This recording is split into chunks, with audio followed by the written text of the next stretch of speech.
একদা রাসূলুল্লাহ সাল্লাল্লাহু আলাইহি ওয়াসাল্লাম সাহাবীদেরকে জিজ্ঞাসা করলেন, তোমরা কি বলতে পারো দেউলিয়া লোককে? তারা বললেন, আমাদের মাঝে যার দিরহাম, টাকা কড়ি ও ধন সম্পদ নেই,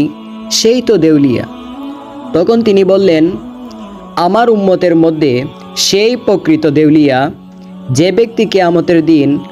সালাত, সাওম ও জাকাত নিয়ে আসবে, অথচ সে এ অবস্থায় আসবে যে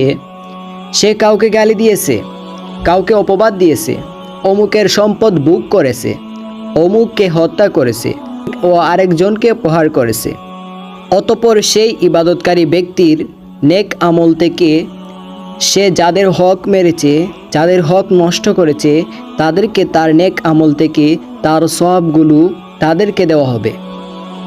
এবং যদি সেই সওয়াব দ্বারা তাদের ঋণ পরিশোধ না হয়